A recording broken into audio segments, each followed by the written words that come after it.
Abra sua Bíblia, então, no finalzinho da Bíblia, primeira carta de João, capítulo 2. Primeira carta do evangelista e apóstolo João, capítulo 2. Nós vamos ler do versículo 1 até o versículo 6, desta vez, dando continuidade à exposição dessa carta. A palavra do Senhor diz assim: filhinhos meus, estas coisas vos escrevo para que não pequeis.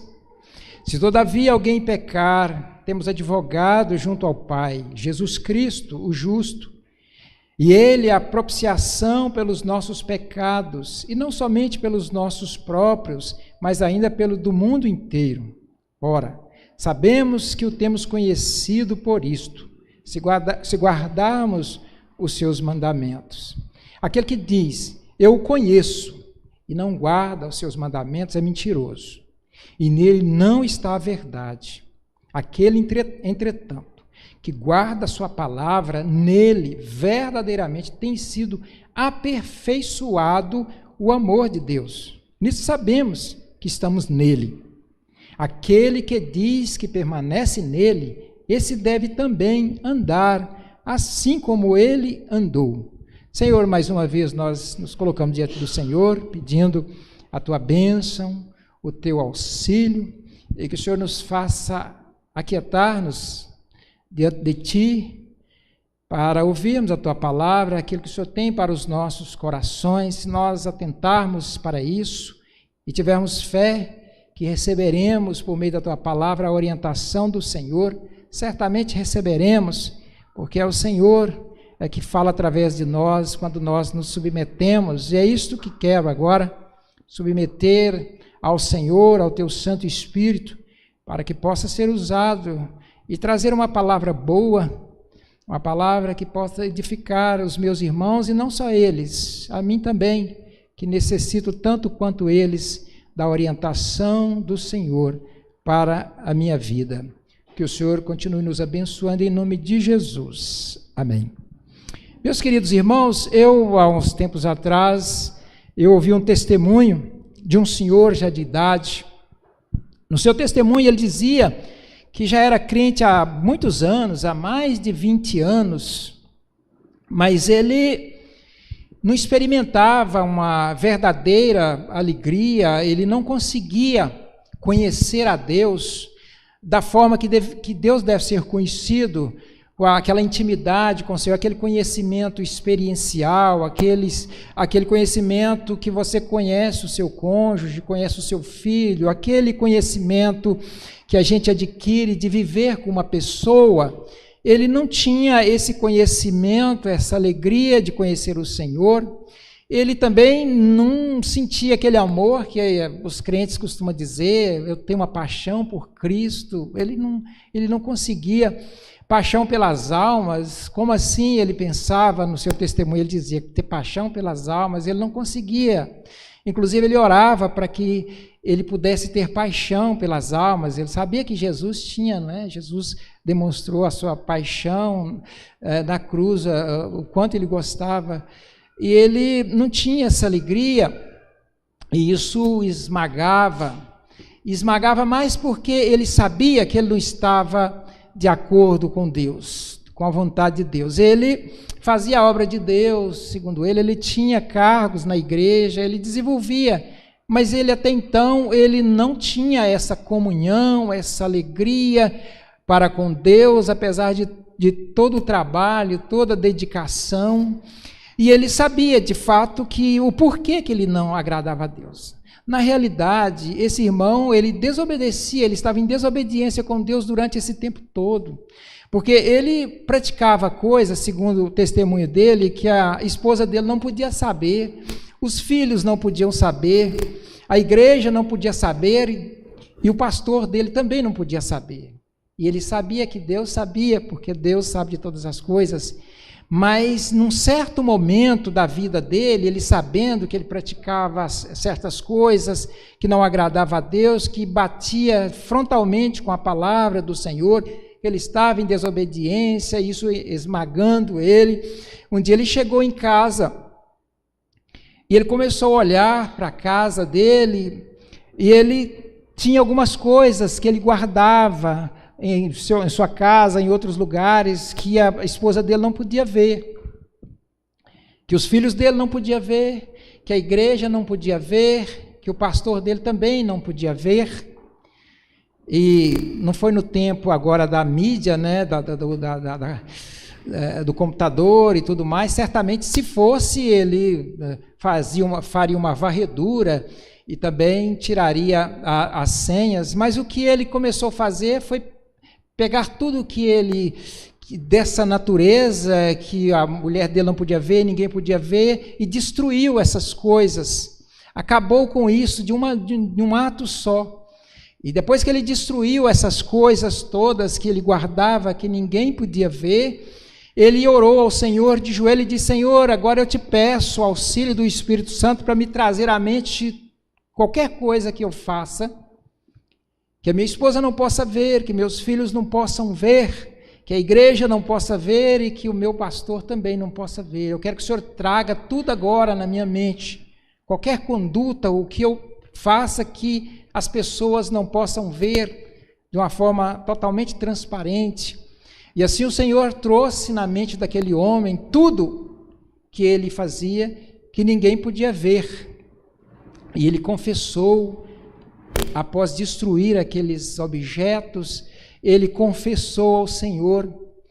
E ele, após ele confessar, ele percebeu que ele realmente tinha recebido a bênção do Senhor, porque ele foi invadido por uma alegria muito grande, uma alegria intensa do Senhor e uma confiança de que realmente ele tinha sido restaurado, que não era mais uma vez que ele fazia isso, porque ao longo dos seus anos de crente, obviamente ele tinha feito, não assim uma coisa radical, assim total, mas ele já tinha feito pelo menos parcial, mas não adiantava.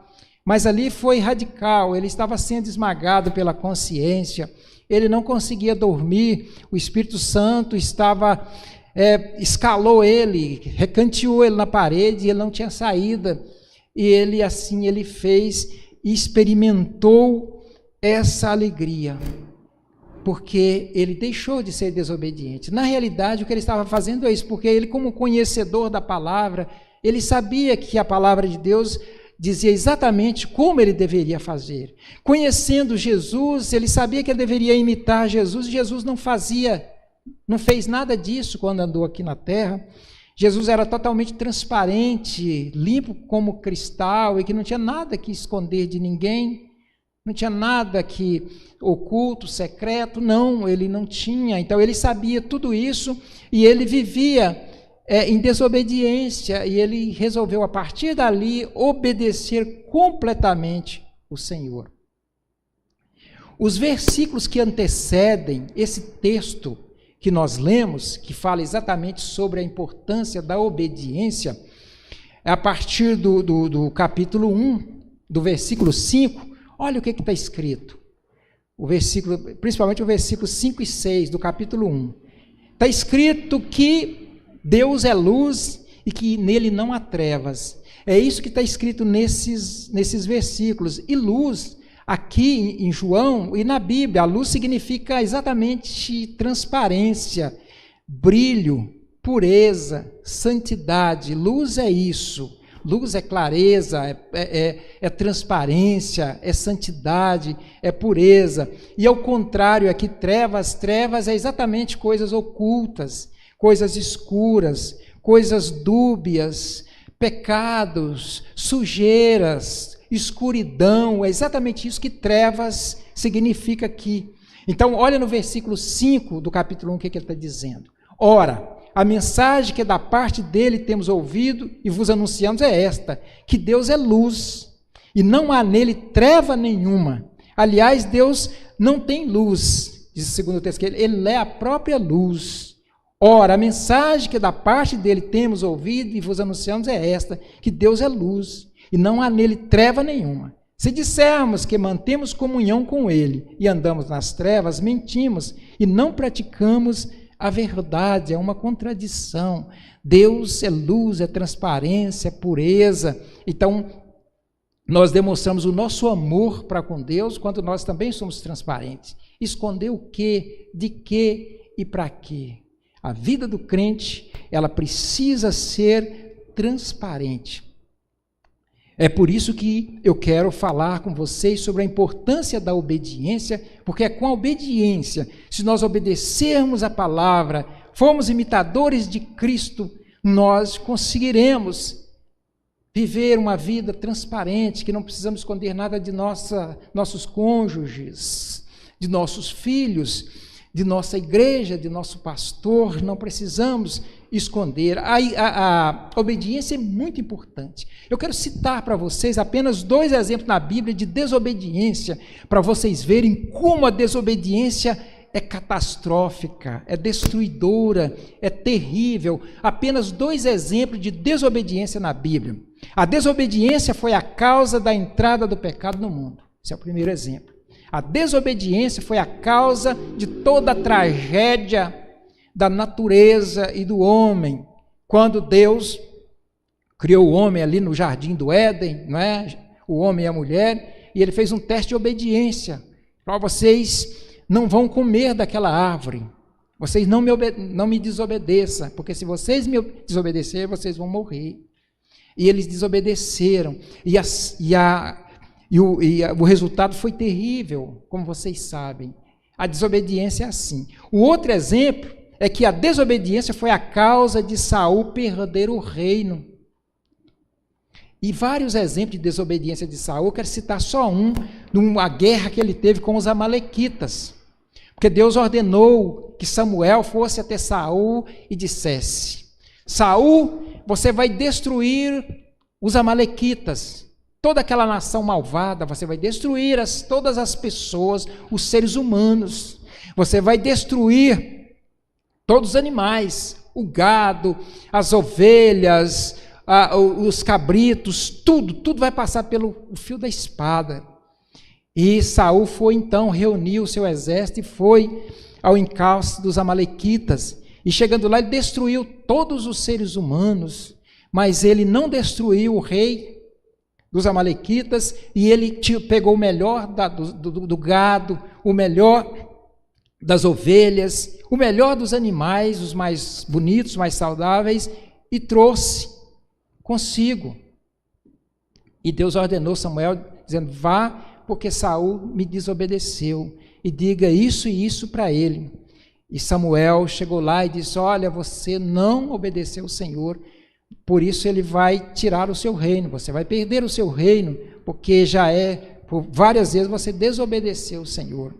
Então, a desobediência é catastrófica. Falando desse episódio aqui, eu tirei aqui alguns versículos para mostrar a vocês, está registrado em 1 Samuel 15, 22 e 23. 1 Samuel 15, 22 e 23, que diz assim: porém Samuel disse: tem porventura o Senhor tanto prazer em holocaustos e sacrifícios, quanto em que se obedeça a sua palavra? Eis que o obedecer é melhor do que o sacrificar. Ou seja, sem obedecer não adianta sacrificar, não adianta eu fazer a obra do Senhor, eu ser fiel em várias coisas e não obedecer o que Ele manda. O obedecer é melhor do que o sacrificar, e o atender melhor do que a gordura de carneiro. Porque a rebelião ou a desobediência, porque a rebelião é como o pecado de feitiçaria, e a obstinação, ou seja, a continuação nesse pecado obstinado, é como a idolatria, ou como a idolatria e culto a ídolos do lar. Visto que rejeitaste a palavra do Senhor, Ele também te rejeitou a ti, para que não sejas rei. Mas, queridos, voltando ao nosso texto agora sim, vamos expor o texto que acabamos de ler, não é? Primeira carta de João, capítulo 2, do versículo 1 ao versículo 6. Qual a importância de obedecermos a palavra de Deus conforme o texto que lemos? Qual é a importância de obedecermos a palavra de Deus conforme o texto que lemos? Primeiro, somente os que obedecem a palavra podem conhecer a Deus verdadeiramente. Olha que interessante. Somente os que obedecem à palavra podem conhecer a Deus verdadeiramente. A condição para conhecer a Deus é por meio da obediência. Se eu não obedecer, eu não posso conhecer a Deus. Quer dizer que, e se eu fizer um curso de teologia, eu fazer um pós, um doutorado, eu não vou conhecer a Deus? Não. E se eu fazer um doutorado em divindade, um pós-doutorado, você sabe o que é doutorado em divindade? É doutorado em Deus. Eu pergunto à pessoa, você se estudou, você fez o quê? Eu sou doutor em Deus. Essa pessoa, se ela não obedecer a Deus, ela não pode conhecer a Deus. Deus não se revela a ela. Mas será que é isso mesmo que o texto está dizendo? Será que eu não li o texto e peguei essa parte para me emendar ao texto, colocar? É isso, exatamente isso que o texto está dizendo? Precisa ser, eu preciso ser fiel às Escrituras. Olha o versículo 3 e 4, se é isso mesmo que diz o texto. Versículo 3 e 4. Ora, sabemos que o temos conhecido por isto, se guardarmos os seus mandamentos. Se guardarmos os seus mandamentos. Ora, sabemos que o temos conhecido, por isto se. Esse se, queridos, é uma conjunção condicional. Ela é condicional. No grego, a tradução dela é no caso de. No grego koiné, esse se é no caso de. É condicional, eu só posso conhecer a Deus se eu obedecer. Ora, sabemos que o temos conhecido por isto, se guardar o seu mandamento. E ele prossegue, aquele que diz, eu conheço a Deus e não guardo os seus mandamentos, é mentiroso. E nele não está a verdade. Olha que coisa interessante. Olha que beleza.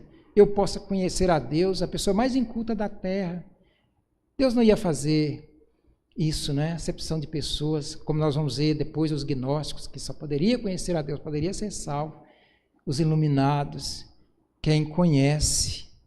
Quem não conhece, analfabeto, está no inferno, mas Deus é tão bom, a pessoa mais inculta da terra, se ele for obediente, Deus se revela a ele, e ele conhece a Deus, e ele prega, e ele ministra, porque ele conhece a Deus, porque ele obedece a Deus. Irmãos, Deus se revela àquele que o obedece, Deus se revela, se torna conhecido, prazer, eu sou Deus. Qual não foi a surpresa daquele senhor da introdução, que nós introduzimos aqui? No momento em que ele obedeceu ao Senhor, agora ele começou a conhecer a Deus, ele não conhecia, ele fazia os seus estudos, ele participava da escola dominical, mas ele não conhecia a Deus, e agora, logo em seguida, quando ele se entrega totalmente, queima e destrói tudo, e Deus chega para ele e diz, prazer, eu sou o Senhor, eu sou o seu Deus, eu sou Deus, eu vou te mostrar a minha bondade, eu vou te mostrar a minha grandeza, agora você vai me conhecer de uma forma íntima, nós somos amigos agora, porque você resolveu me obedecer, você resolveu destruir aquilo que sua esposa não pode ver, seus filhos não podem ver, a igreja não pode ver, seu pastor não pode ver, e isso todo mundo não pode ver. E agora eu vou me revelar, eu estou me revelando a você, prazer, eu sou Deus. Então, meus queridos, a única condição para conhecermos a Deus é a obediência, segundo o que nós estamos vendo. Uma pessoa pode estudar a vida inteira e não conhecer a Deus. Uma pessoa pode trabalhar na obra e não conhecer a Deus. É o que acontecia com aquele homem da introdução, da ilustração. Ele trabalhava na obra de Deus, ele não conhecia a Deus. Mas quando ele conheceu a Deus, isso o fortaleceu e nunca mais ele quis saber de desobedecer ao Senhor. Foi tão gostoso, foi tão maravilhoso, tão satisfatório, que nada daquilo que ele praticava, que ele achava que era coisa que dava mais prazer, que ele não podia viver sem aquilo, ele encontrou coisas que superou muito, coisas muito mais prazerosas na presença do Senhor, coisas que satisfazia ele, que antes não, coisas que ele imaginava, momentâneas, e que trazia depois um vazio existencial, uma tristeza, uma vontade de chorar. Mas agora não. Agora, essas coisas que ele fazia agora para Deus, dava alegria e uma paz, ele sentia um sossego à noite, porque ele vivia com peso na consciência, ele sabia. Obedecer a Deus, irmãos, dá uma tranquilidade, um sossego, uma segurança, irradia paz da vida da gente, quando a gente resolve, de fato, obedecer a Deus. A questão, irmãos, falando do conhecimento de Deus, comparando com o doutor em divindade, a questão que o conhecimento de Deus é relacional, é experiencial, é vivencial. Na cultura hebreia, quando você fala conhecer, para eles é isso, é você ter experiência.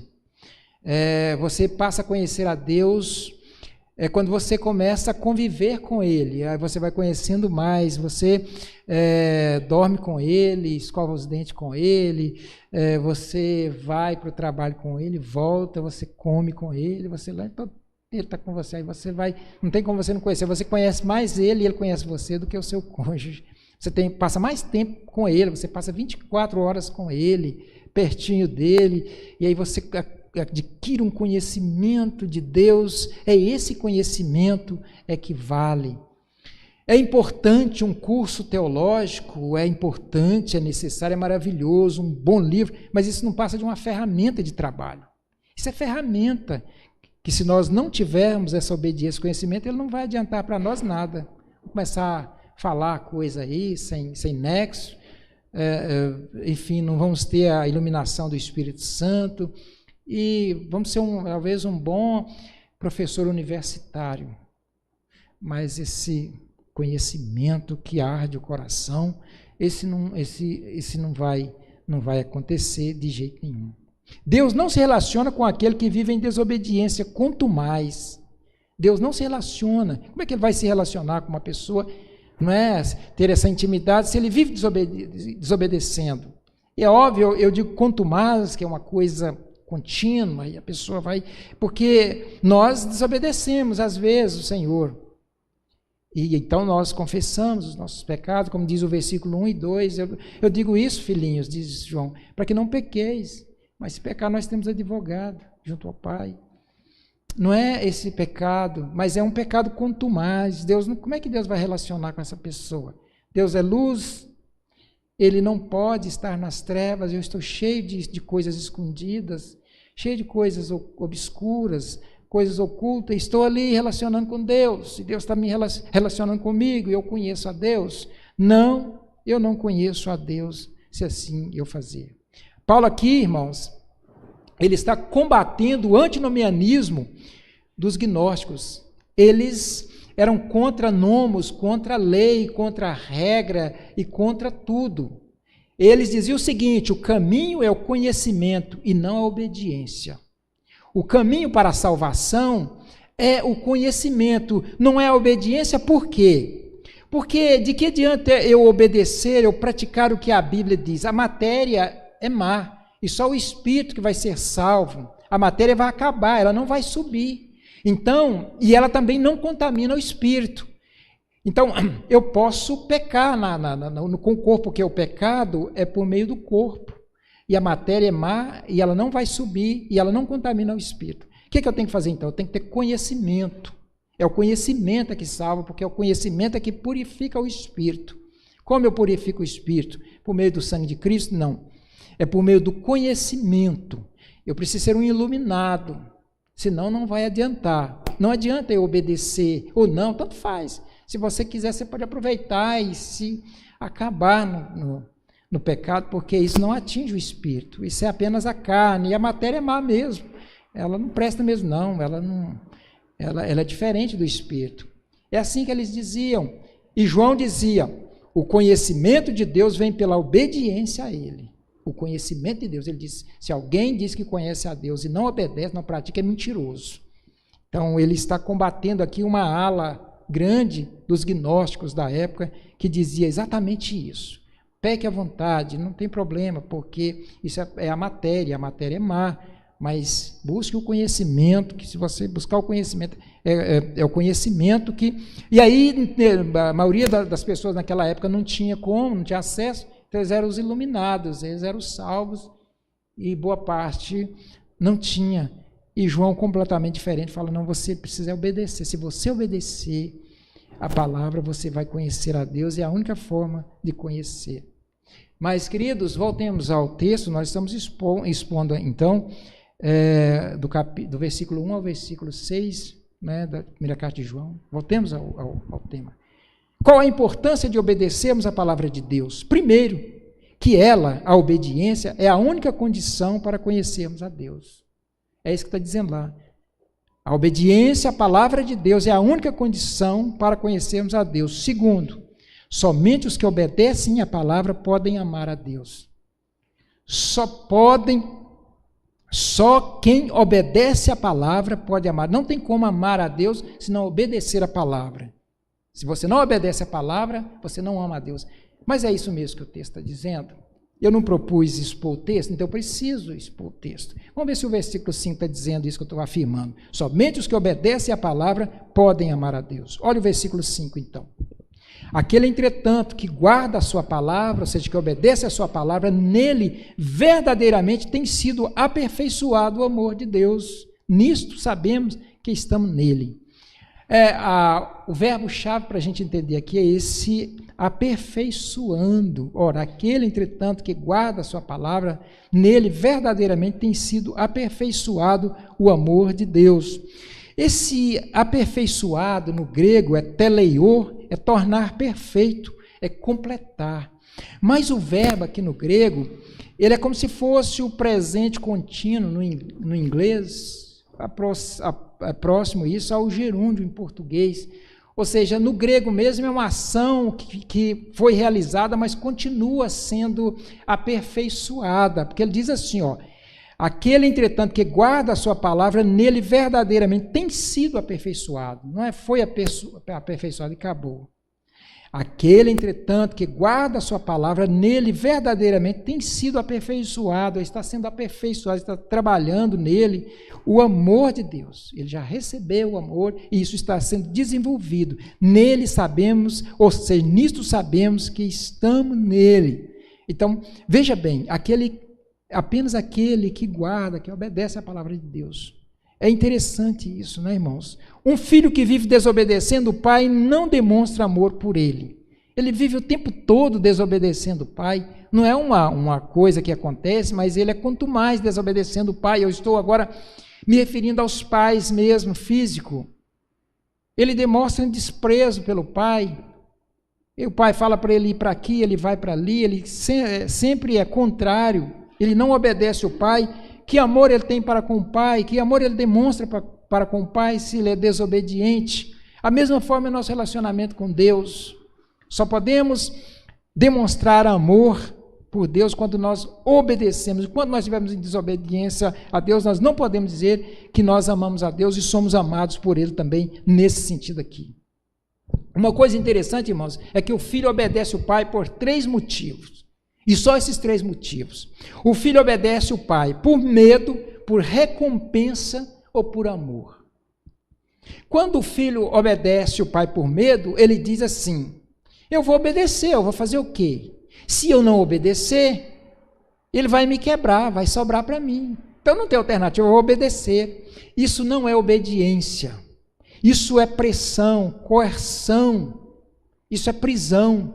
Isso para Deus não é. Deus não quer que ninguém obedeça a Ele por medo, exatamente porque isso não é obediência. Veja que não é mesmo. Eu não tenho alternativa. Quem obedece por recompensa, o que Ele fala? Fala, eu vou obedecer, vale a pena, você cheio de agrados, então é bom obedecer, eu vou me dar bem com esse negócio de obedecer. Esse negócio é bom, isso é melhor do que investir na bolsa. Eu vou obedecer. Isso não é obediência, isso é barganha.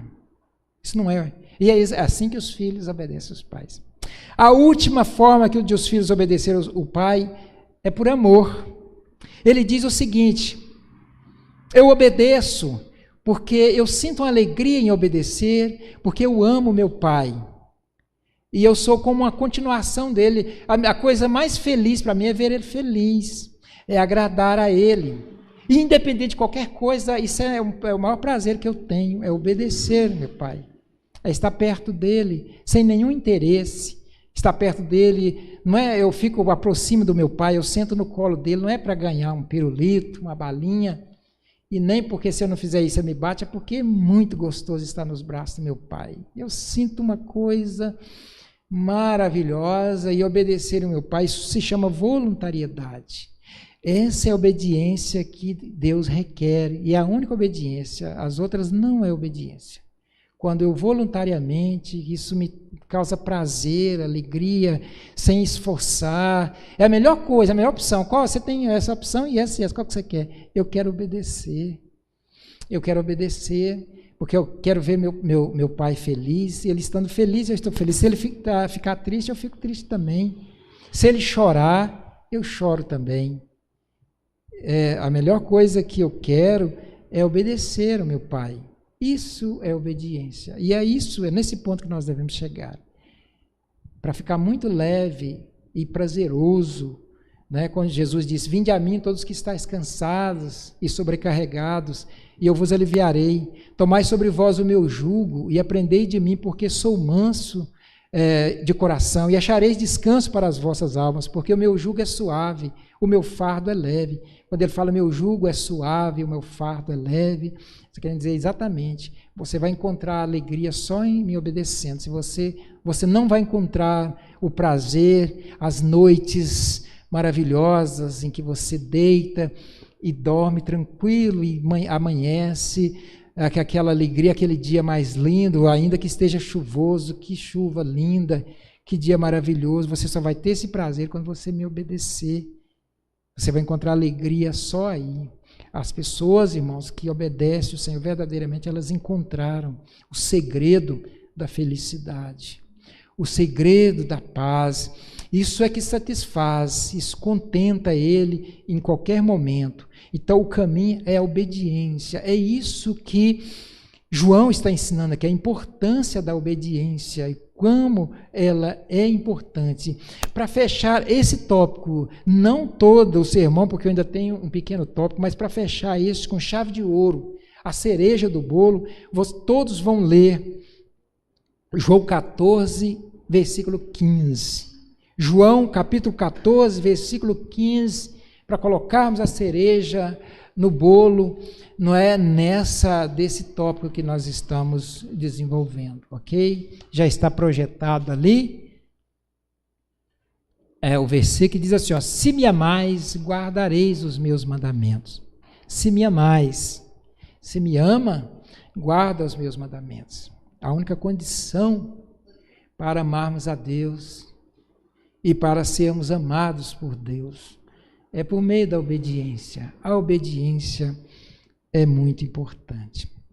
Qual a importância de obedecermos a palavra? O que não quer calar. Qual a importância de obedecermos a palavra? Primeiro, é que obedecer a palavra é a única condição para conhecermos a Deus. Segundo, é que obedecer a palavra é a única condição para amarmos a Deus. Terceiro, somente os que obedecem a palavra podem permanecer na presença de Deus. Somente os que obedecem a palavra podem permanecer na presença de Deus. O que quer dizer isso? Eu preciso primeiro conhecer a Deus, eu preciso depois amar a Deus, mas eu preciso continuar amando a Deus. Permanecer é dar continuidade. Então, quando eu obedeço, eu conheço a Deus e eu amo a Deus, eu chego nesse estado de alegria que transborda. E eu fico com medo disso acabar. Mas se eu imitar a Cristo, se eu obedecer, continuar obedecendo, eu continuo experimentando essa alegria, esse prazer. É isso mesmo? É isso que o verso 6 está dizendo, o último verso da nossa exposição? Vamos conferir? Aquele que diz que permanece nele, esse deve também andar assim como ele andou. Somente os que obedecem a palavra podem permanecer na presença de Deus. Aquele que diz que permanece nele, a prova de que permanece nele, a prova é esse deve andar assim como ele andou. Andar como ele andou é a prova de permanecer. Aquele senhor da introdução experimentou esse permanecer, porque quando ele contou esse testemunho, ele disse, olha, Tem algum tempo já que eu fui invadido pela paz, pela alegria. Há bastante tempo eu fui invadido pela alegria, fui inundado pela paz, naquele momento em que eu destruí aquelas coisas, que eu abandonei tudo que as pessoas eu tinha que despistar, de que dizer que não fazia. Quando eu me tornei claro como um cristal, eu experimentei alegria e eu temi que eu não continuasse naquele estado de paz, mas até hoje, disse ele, eu continuo.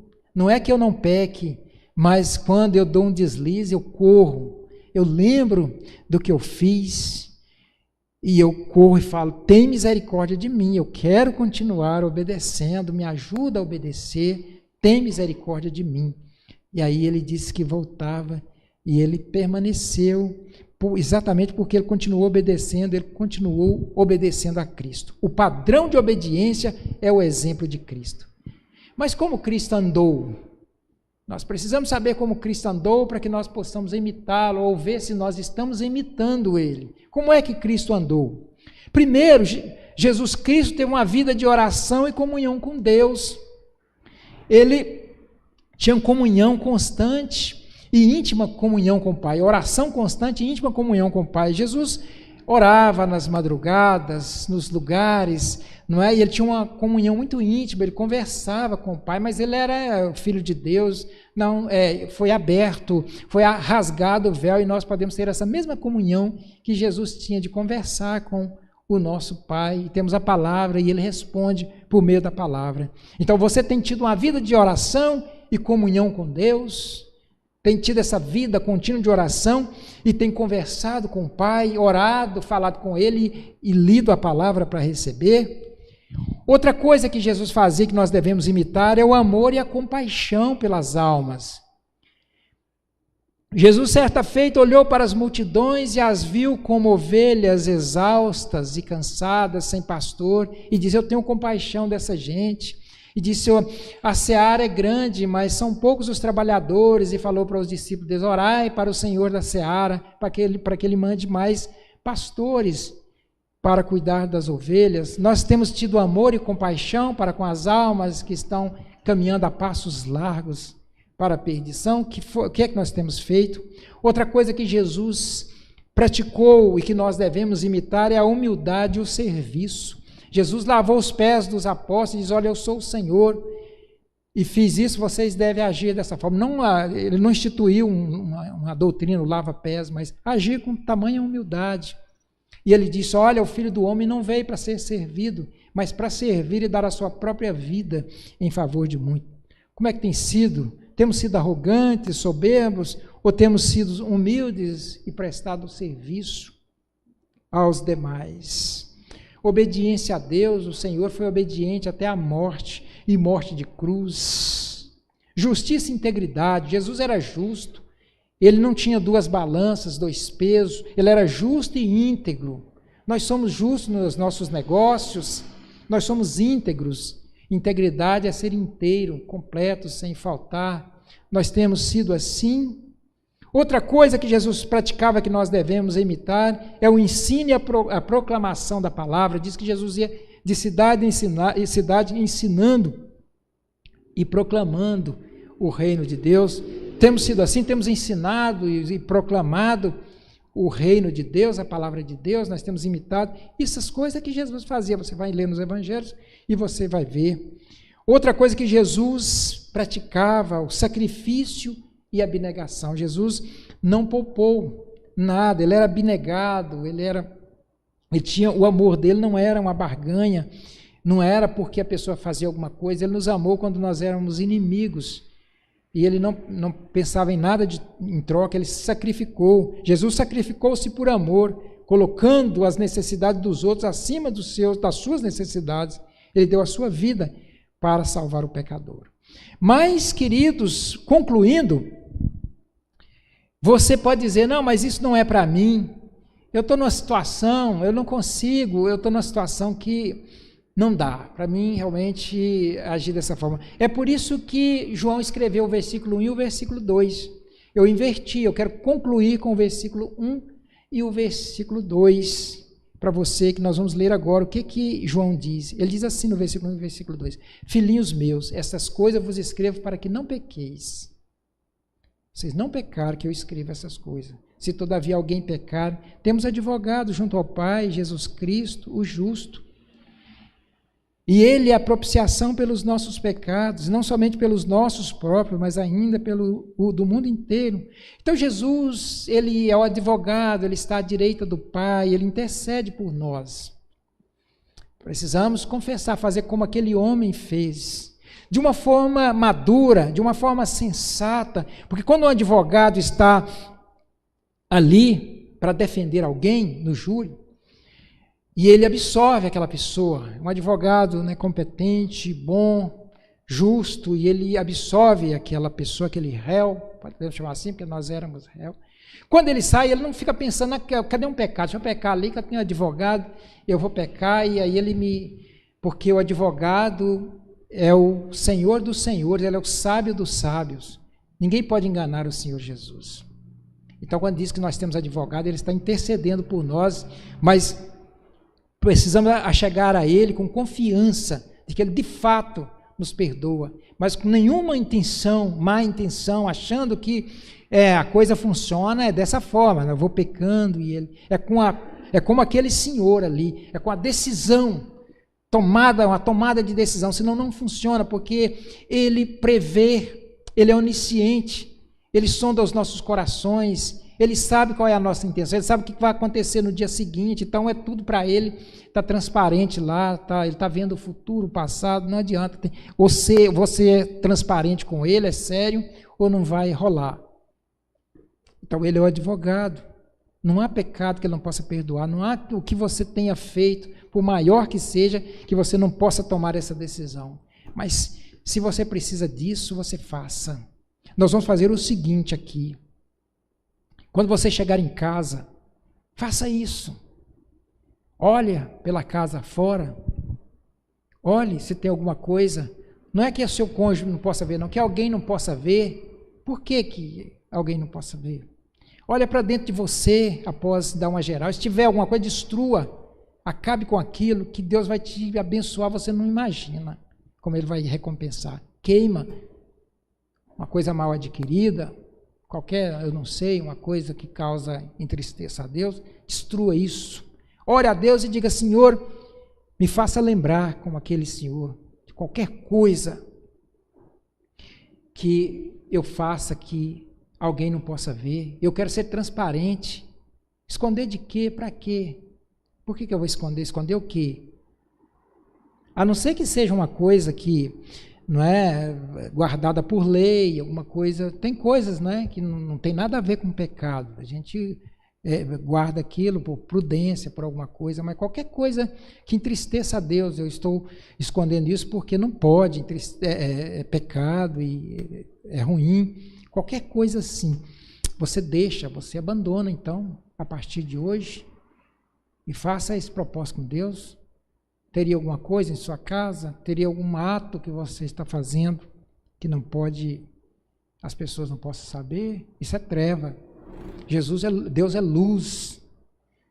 Eu não posso ter contato com a luz, estar com a luz. Quando eu vou para a luz, a escuridão tem que desaparecer. Ou então eu vejo, ela tem que correr, porque eu vejo. Aquela pintinha preta bem ali, a luz chegou, ela aparece. Então Jesus é luz, quando nós entramos para a luz, tudo aparece e eu preciso brilhar com essa luz que é o Senhor Jesus. Então, queridos, vamos fazer isso. Veja se tem alguma coisa, seja totalmente transparente, faça uma varredura nos seus aparelhos, celular e computador, veja o seu relacionamento nos lugares, nas empresas, por onde você presta serviço, na escola, onde for. Faça essa decisão, tenha essa posição, você tem muito a ganhar com isso, muito. A paz vai inundar seu coração, Deus vai prosperar a sua vida em todas as áreas, inclusive na área financeira também. Deus vai prosperar, Deus vai abrir as portas, Ele agora vai te ajudar. O próprio Davi diz em seu salmo: de que adianta você levantar cedo, comer o pão que penosamente granjeaste? Aos seus amados Ele o dá enquanto dorme. aos seus amados, aqueles que ama Ele e que Ele ama por meio da obediência à palavra dEle. Aos seus amados, Ele o dá enquanto dorme, enquanto você fica correndo como um louco, levanta de madrugada, come um pão apressadamente, não dorme. Aos seus amados Ele dá enquanto dorme, porque Ele ama. Ele quer que obedece, Ele é dono de todas as coisas, Ele é dono do ouro e da prata. Que o Senhor tenha misericórdia de nós, queridos. Vamos colocar em pé e vamos terminar com a oração.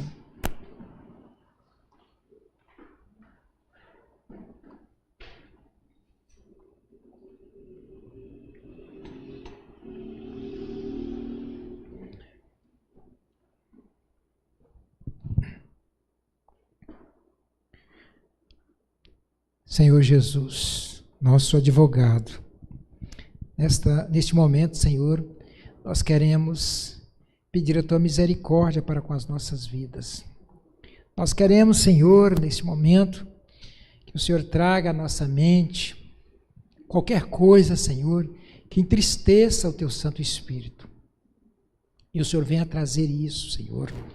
E nós queremos comprometer com o Senhor neste momento, que nós vamos procurar qualquer coisa física, ou metafísica, ou espiritual, qualquer coisa que desagrada ao Senhor, que entristece o Senhor, qualquer coisa que é treva, que é obscuro, que não é luz, que não é transparência, e vamos destruir, Senhor, e vamos prometer ao Senhor que não vamos fazer nada disso mais, e vamos ter uma vida na presença do Senhor, porque nós precisamos ser alguma coisa, uma coisa ou outra, não dá para ficar em cima do muro, não dá, Senhor, para não ser uma coisa nem outra.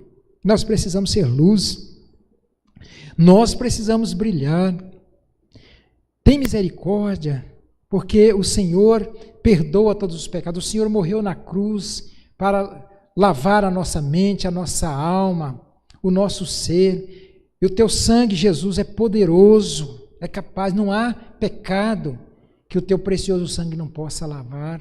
Desde que nos dirijamos ao Senhor com fé, com arrependimento e com a convicção de que não vamos mais agir dessa forma. Nos abençoe, nos transforme, nos restaure, nos resgate, Senhor. Tem misericórdia de nós, em nome de Jesus. E agora, Senhor, te agradecemos por esse culto, por esse momento aqui, te pedindo, Senhor, uma noite melhor, uma noite leve, uma noite abençoada, Pai, sem nenhum temor. Tira de nosso coração qualquer dúvida, qualquer mágoa, qualquer preocupação, seja ela de ordem financeira, espiritual, emocional. O Senhor tira de nós, possamos ter uma noite especial e que amanheça uma segunda-feira maravilhosa, Senhor. Porque ao chegarmos em casa nós vamos fazer isso, Senhor. Nós vamos ver se há alguma coisa que desagrada ao Senhor e vamos confessar e vamos dormir seguros que estamos guardados e protegidos pelo Senhor. E assim nós teremos uma semana abençoada, um mês abençoado, uma vida abençoada na presença do Senhor. Te agradecemos por tudo e oramos em nome de Jesus. Agora, amados, que a graça preciosa do Senhor Jesus, o amor eterno do Pai e a consolação, o conforto e a presença do Espírito Santo da promessa esteja com todos vós, em nome do Pai, do Filho e do Espírito Santo de Deus.